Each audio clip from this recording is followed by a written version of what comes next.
নমস্কার, দেখছেন কলকাতা টিভি, সঙ্গে রয়েছে অনন্যা। শুরু করছি ডাক্তার বলছেন। কার্ডিওভাস্কুলার রোগের পর বিশ্বের দ্বিতীয় মারণ রোগ ক্যান্সার। ভারতে ক্যান্সারে যারা আক্রান্ত তাদের মধ্যে বেশিরভাগ মানুষ ক্যান্সার সম্পর্কে সচেতন নন। অনেক ক্ষেত্রে দেখা যায় চিকিৎসার ক্ষেত্রেও গাফিলতি, তেমনি আর্থিক অসচ্ছলতা একটা বড় কারণ হয়ে দাঁড়ায়। আমাদের আজকের বিষয় ক্যান্সার, আর এই ক্যান্সার নিয়ে সচেতনতা বাড়াতে আমাদের এই অনুষ্ঠান। এই মুহূর্তে আমার সঙ্গে রয়েছেন doctor senior consultant medical oncologist doctor Debapriya Mondal. আপনাকে স্বাগত কলকাতা টিভিতে। প্রথমেই যে প্রশ্নটা রাখবো, ক্যান্সার তো বিভিন্ন প্রকারের হয়, তো সেইগুলো নিয়ে যদি একটু আলোচনা করেন। ক্যান্সার মূলত ক্যান্সার তো 100-এরও বেশি প্রকারের হয়, কিন্তু তার মধ্যে আমরা দুভাগে ভাগ করতে পারি একে। এক ধরনের হলো সলিড অর্গানের ক্যান্সার, যেরকম কার্সিনোমা, সার্কোমা। আরেক ধরনের ক্যান্সার হলো ব্লাড ক্যান্সার, যেরকম লিউকিমিয়া, লিম্ফোমা বা মাল্টিপল মায়োলোমা। আমরা যদি সংখ্যার নিরিখে হিসাব করি, এই মুহূর্তে ভারতীয়দের মধ্যে, মহিলাদের মধ্যে সবথেকে কমন ক্যান্সার হচ্ছে ব্রেস্ট ক্যান্সার। এছাড়াও আছে সার্ভাইকাল ক্যান্সার, ওভারিয়ান ক্যান্সার। পুরুষদের মধ্যে সবার উপরে এখন আছে ওরাল ক্যান্সার অর্থাৎ মুখের ক্যান্সার, তারপরে লাং ক্যান্সার এবং ইসোফেজিয়াল অর্থাৎ গ্রাসনালীর ক্যান্সার। ক্যান্সারের তো বেশ কিছু লক্ষণ রয়েছে, মানে যার ক্যান্সার হয়েছে সেটি কিভাবে বুঝবে যে সে ক্যান্সারে আক্রান্ত?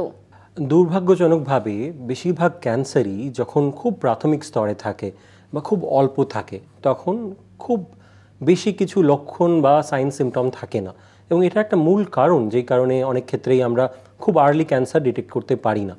ক্যান্সার যখন সাইজে বড় হয়ে যায় অথবা অন্যান্য অঙ্গে ছড়িয়ে পড়ে, এই সময় কিন্তু বেশিরভাগ লক্ষণ শুরু হয়। সেটা হতে পারে যে যে জায়গাতে হয়েছে সেই জায়গাটা ফুলে যাওয়া বা একটা মাংসপিণ্ড দেখা, যেটা সাধারণত ব্রেস্ট ক্যান্সারে দেখা যায়। মহিলাদের ক্যান্সার, ইউটেরাস বা সার্ভিক্সের ক্যান্সার হলে কিছু ক্ষেত্রে সেটা রক্তপাত অথবা এক্সেসিভ পিরিয়ড হয়েছে বা কোনো অ্যাবনর্মাল ডিসচার্জ বেরোচ্ছে, এইভাবে জানা যেতে পারে। আর কারোর যদি লাংসে থাকে, অর্থাৎ যেই অঙ্গে হয়েছে সেই অঙ্গের সমস্যা, ফুসফুসে লাংসে হলে কাশি হতে পারে যেটা কিছুতেই কমছে না, কিছু ক্ষেত্রে শ্বাসকষ্ট হতে পারে বা কফ বা কাশির সাথে রক্ত সাধারণত প্রথমের দিকে অল্প অল্প বেরোতে পারে। যখন ক্যান্সার অন্য অঙ্গে ছড়িয়ে পড়ে, অ্যাডভান্স স্টেজে চলে যায়, তখন ওজন কমে যাওয়া এবং শরীর শুকিয়ে যাওয়া, সারা শরীরে যন্ত্রণা, খাওয়ার ইচ্ছা চলে যাওয়া, এইসবও হতে পারে। এই ক্যান্সার কি বংশগত, মানে কি কি কারণে ক্যান্সার হতে পারে? ক্যান্সারের কারণ অনেক আছে, কিন্তু তার মধ্যে আমরা দুভাবে কারণগুলোকে ভাগ করতে পারি।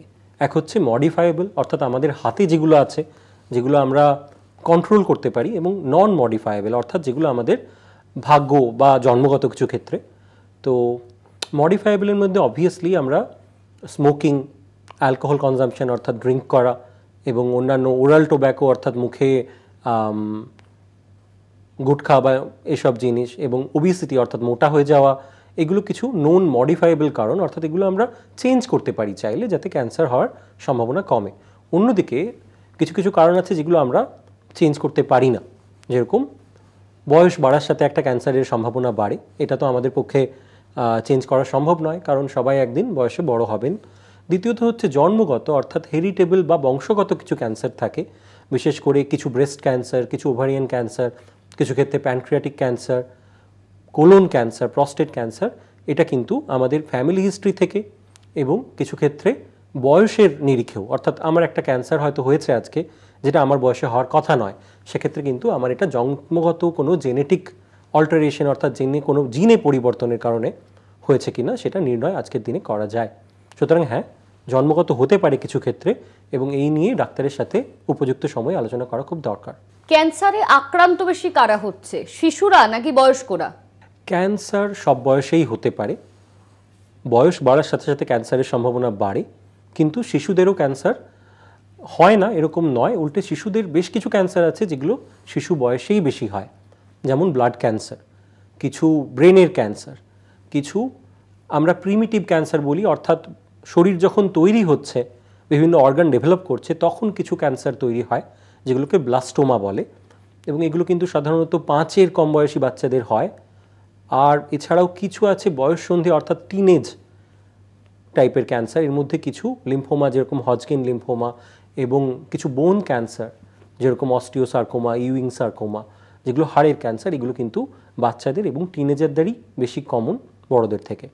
অন্যান্য বেশিরভাগ ক্যান্সার যেগুলো শরীরের ক্যান্সার, সেগুলো কিন্তু বড়দের বেশি কমন, আর খুব বেশি বয়সে কিছু ধরনের লিউকিমিয়া এবং লিম্ফোমা হতে পারে, মায়োলোমা হতে পারে, যেগুলো সাধারণত কম বয়সীদের মধ্যে ততটা দেখা যায় না। আর একটা ক্যান্সার বলার খুব প্রয়োজন, সেটা হচ্ছে প্রস্টেট ক্যান্সার। প্রস্টেট ক্যান্সার কিন্তু অ্যাডভান্স স্টেজ, অর্থাৎ বয়স যত বাড়ে তত হওয়ার সম্ভাবনা বাড়ে।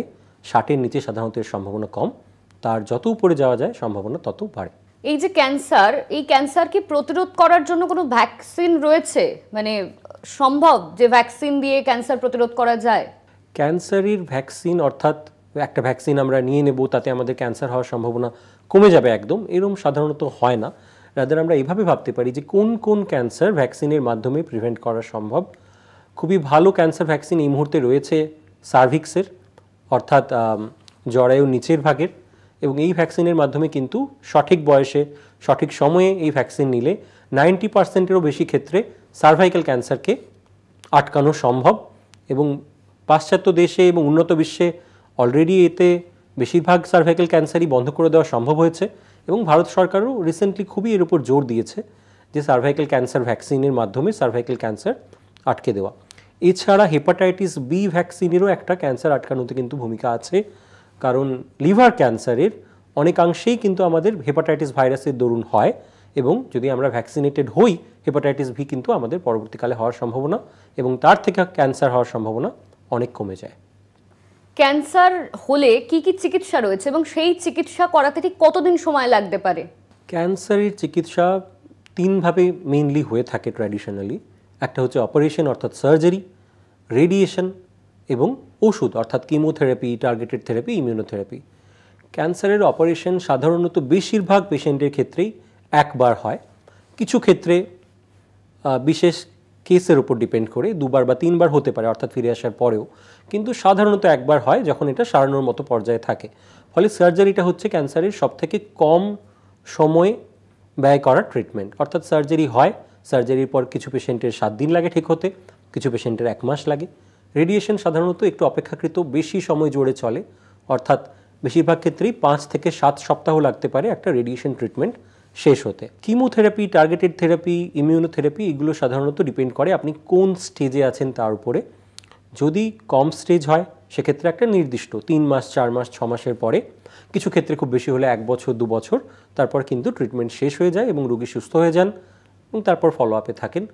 অ্যাডভান্স স্টেজে, যেই স্টেজে সারে না রোগ, সেই স্টেজে কিন্তু মেডিকেল ট্রিটমেন্ট, কিমোথেরাপি হোক, টার্গেটেড থেরাপি হোক, ইমিউনোথেরাপি হোক, লাইফ লং চলতে পারে। ক্যান্সারে যারা আক্রান্ত হচ্ছে তাদের প্রশ্ন থাকে যে সম্পূর্ণভাবে কি সুস্থ হওয়া সম্ভব ক্যান্সার হলে? ক্যান্সারে সম্পূর্ণভাবে সুস্থ হওয়া সম্ভব, কিন্তু সেটা ডিপেন্ড করে কোন স্টেজে ক্যান্সার ধরা পড়েছে এবং কি ধরনের ক্যান্সার তার উপরে। কী ধরনের ক্যান্সারের মধ্যে কোন অঙ্গের ক্যান্সার যেরকম ডিপেন্ডেন্ট, অর্থাৎ এটা লাং ক্যান্সার নাকি এটা কিডনি ক্যান্সার নাকি এটা স্কিনের এক ধরনের ক্যান্সার যেরকম মেলানোমা, বা নাকি এটা ব্রেস্ট ক্যান্সার, সেরকমই ইম্পর্টেন্ট কিন্তু সেই ক্যান্সারের সাব টাইপ। অর্থাৎ শুধু ব্রেস্ট ক্যান্সার বলে আজকের দিনে কিন্তু শেষ হয়ে যায় না কথা, কী ধরনের ব্রেস্ট ক্যান্সার, কী ধরনের লাং ক্যান্সার, তার উপরে সুস্থ হওয়ার সম্ভাবনা ডিপেন্ড করে। ক্যান্সার নিয়ে অনেক ভুল ধারণা আমাদের রয়েছে, সমাজে অনেক ট্যাবু স্টিগমা রয়েছে যে ক্যান্সারে আক্রান্ত তার থেকে আমরা খাবো না বা একই থালায় খাওয়া যাবে না, তো সেই নিয়ে কি বলবেন?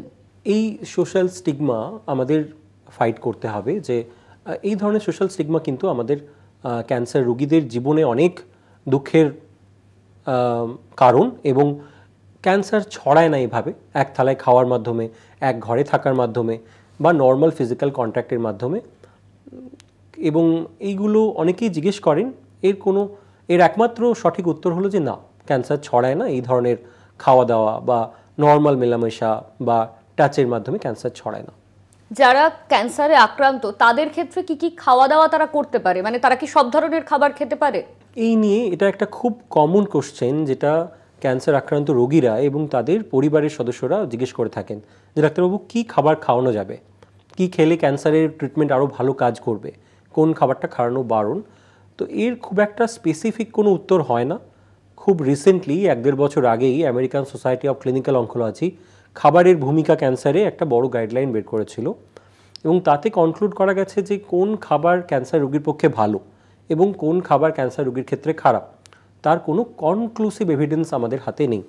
অর্থাৎ আমরা যে বলি যে না চিনি খেলে ক্যান্সার বাড়বে, অনেকে বলেন, এই কথাটা সত্যিও হতে পারে, নাও সত্যি হতে পারে, আমাদের হাতে কমপ্লিট প্রুফ নেই। কোনো খাবার সেভাবে আমরা বারণ করি না পরিমিত পরিমাণে, কিন্তু হ্যাঁ আমরা বাইরের খাবার বারণ করি খেতে। তার কারণ হচ্ছে যখন ক্যান্সার রোগীর চিকিৎসা চলে তখন অনেক ক্ষেত্রে ব্লাড কাউন্টস কম থাকে, অনেক ক্ষেত্রে ইমিউনিটি কম থাকে, এবং বাইরের খাবার যেটা হাইজিনিক্যালি প্রিপেয়ার্ড নয় প্রবাবলি কিছু কিছু সময় কিন্তু সেটা একটা ইনফেকশনের কারণ হতে পারে। এছাড়া আমরা বেশি রিচ খাবার বা মশলাদার খাবার বারণ করি, কারণ অনেক রোগী যাদের কিমোথেরাপি বা রেডিয়েশন চলে তাদের কিন্তু মুখের ভেতরের যেটা মিউকোসা বা আমাদের পিঙ্ক রঙের আমরা একটা লেয়ার দেখতে পাই চামড়া, সেগুলো কিন্তু অ্যাফেক্টেড হয়, জ্বালা করে, ঘা থাকে। সেটাতে কিন্তু স্পাইসি খাবার, রিচ খাবার এগুলো কিন্তু ভালো পেশেন্ট খেতে পারেন না, ফলে এগুলো আমরা বারণ করি। আর আমরা বারণ করি আনকুকড ফুড, অর্থাৎ সেটা স্যালাড হতে পারে, ইভেন ফ্রুটস হতে পারে। স্যালাড বা ফ্রুট বা ভেজিটেবল কাঁচা শরীরের পক্ষে ক্ষতিকারক নয়, কিন্তু আমরা যেহেতু এগুলো রান্না করি না এবং অনেক ক্ষেত্রেই এগুলোর উপরের সারফেসে যতই আমরা ধুই না কেন, যতই পরিষ্কার করি না কেন, একটু রিস্ক থাকে কন্টামিনেটেড হওয়ার। তাই জন্য আমাদের কাঁচা খাবার খাওয়ার সময় সতর্ক থাকতে হবে যে এটা কোনো জার্ম নেই তো এর মধ্যে, যে আমার ক্যান্সার ট্রিটমেন্ট চলছে এ থেকে আমি অসুস্থ হয়ে পড়বো না তো। আদারওয়াইজ হাইজেনিক্যালি প্রিপেয়ার্ড বাড়িতে তৈরি বেশিরভাগ খাবারই কিন্তু আমরা পেশেন্টকে দিতে বলি। অনেক ক্ষেত্রে দেখা যায় বা আমরাও বলি যে শরীর সুস্থ রাখতে গেলে ফিজিক্যাল এক্সারসাইজের একটা ভূমিকা রয়েছে, তো ক্যান্সারের ক্ষেত্রেও কি ফিজিক্যাল এক্সারসাইজের কোনো ভূমিকা রয়েছে? ক্যান্সারের ক্ষেত্রে ফিজিক্যাল এক্সারসাইজের একটা বড় ভূমিকা রয়েছে। অর্থাৎ আমরা যদি ভাবি যে ক্যান্সার প্রিভেনশন অর্থাৎ ক্যান্সার হওয়ার সম্ভাবনা কমার ক্ষেত্রে কিন্তু আমাদের ওবেসিটি কম রাখা, অর্থাৎ একটা নির্দিষ্ট ওজন এবং বিএমআই মেনটেন করা, নিয়মিত ব্রিস্ক এক্সারসাইজ যেগুলো ইভেন জিম করা এবং রানিং, জগিং এগুলো করলে আমাদের কিন্তু শরীর ওভারঅল সুস্থ থাকে, যা থেকে ক্যান্সার হওয়ার রিস্ক অনেকটাই কমে।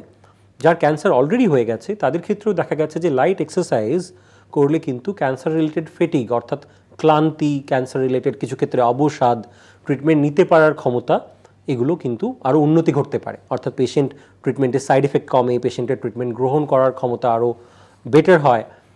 আর আরও একটা ব্যাপার আমাদের মনে রাখতে হবে এক্ষেত্রে, যে বলা যতটা সহজ অনেক ক্ষেত্রেই কিন্তু যাদের অনেক সাইড এফেক্ট হচ্ছে বা ট্রিটমেন্ট নিতে অনেক কষ্ট হচ্ছে তারা হয়তো স্ট্রেনাস এক্সারসাইজ অর্থাৎ একটা লেভেলের পরে তার থেকে স্ট্রেনাস এবং বেশি ছোটা দৌড়া এগুলো কিন্তু করে ওঠার মতো শারীরিক জায়গায় থাকেন না। তো যতটুকু করা যায় ততটুকু যদি করা যায় তাতে কিন্তু ক্ষতির কোনো সম্ভাবনা নেই, উল্টে লাভ হতে পারে। আমার একদম শেষ প্রশ্ন, যারা ক্যান্সারে আক্রান্ত পরিবারের ঠিক কী কী দায়িত্ব থাকতে পারে? পরিবারের ক্যান্সার চিকিৎসাতে একটা বিশাল ভূমিকা আছে। ইনফ্যাক্ট তিনজন যদি আমরা বলি যে ক্যান্সার ট্রিটমেন্টে সব থেকে ইম্পর্টেন্ট মানুষ, একজন যদি রোগী নিজে হন, কারণ রোগীকে একটা নিজেকে সবার ইচ্ছা এবং লড়ার ক্ষমতা থাকলেই তারা ভালো করতে পারেন। দ্বিতীয় যদি চিকিৎসক হন, তো তৃতীয় সবসময় ফ্যামিলি সাপোর্ট। কারণ ক্যান্সার রোগীকে সঠিক সময়ে নিয়ে আসা চিকিৎসা করাতে অনেক ক্ষেত্রে দেখা যায় যে জানা গেছে ক্যান্সার আছে কিন্তু তারা কয়েক সপ্তাহ, কিছু ক্ষেত্রে কয়েক মাস চিকিৎসা ছাড়াই আছেন। সুতরাং সঠিক সময় নিয়ে আসা। সেকেন্ড হচ্ছে ক্যান্সারের সাইড এফেক্ট ক্যান্সার ট্রিটমেন্টের। অনেক সময় ডাক্তার বা হসপিটাল বা ট্রিটিং টিম বলে থাকেন যে এইগুলো হলে কিন্তু আপনাদের সঙ্গে সঙ্গে আমাদের কন্ট্যাক্ট করতে হবে বা ইমার্জেন্সিতে নিয়ে আসতে হবে। এইগুলোতে সবসময় পেশেন্টের নিজের কিন্তু সজাগ থাকা সম্ভব নয়। এখানে কিন্তু ফ্যামিলির একটা বিশাল ভূমিকা আছে। সঠিক সময় ইমার্জেন্সিতে আনা, সঠিক সময়ে টেস্টস করা, সঠিক সময়ে স্ক্যান করা এবং অ্যাডভোকেসি করা পেশেন্ট হয়ে, অর্থাৎ বেশি তথ্য নেওয়া যে এইটা করলে কি হতে পারে, ওটা করলে কি হতে পারে। পেশেন্ট অনেক সময় নিজে হয়তো ক্লান্ত হয়ে পড়েন বা জিজ্ঞেস করতে পারেন না, এক্ষেত্রে ফ্যামিলির একটা বিশাল ভূমিকা আছে। এবং আরও ইম্পর্টেন্ট হচ্ছে যে ওষুধের ক্ষেত্রেও কিন্তু অনেক সময় ফ্যামিলিকে চোখ রাখতে হয়। অনেক পেশেন্ট এত ওষুধ হয়ে পড়ে কিছু কিছু ক্ষেত্রে, এবং বিকজ এই ওষুধগুলোর অনেক রিস্ক আছে, কম মাত্রায় বা বেশি মাত্রায় পড়ে গেলে কাউকে একজন যদি দায়িত্ব দেওয়া যায়, family member, immediate care giver, যা ওনাকে এই ওষুধগুলো এত নাম্বার দিন থেকে এত নাম্বার দিন খাওয়াতে হবে। পেশেন্ট তো নিজে দেখবেনই, কিন্তু আপনিও একটা দায়িত্ব নিন যাতে উনি সঠিক সময়ে কিন্তু এগুলো খান এবং সঠিক সময়ে অসুবিধা হলে জানান। তো ফ্যামিলির ভূমিকা ভীষণ গুরুত্বপূর্ণ। অনুষ্ঠানের একদম শেষ পর্যায়ে আমি এসে গেছি। আমরা আজকে জানলাম ক্যান্সার কিভাবে প্রতিরোধ করা সম্ভব, পরিবারের ঠিক কি কি দায়িত্ব থাকে, কি কি খাবার খাওয়া যেতে পারে, এক্সারসাইজ করলে কি কি উপকার হবে আপনাদের। আমার সঙ্গে ছিলেন ডক্টর দেবপ্রিয় মণ্ডল, আপনাকে অনেক ধন্যবাদ। Thank you. আপনারা দেখছেন কলকাতা টিভি, রাত দিন 7 দিন।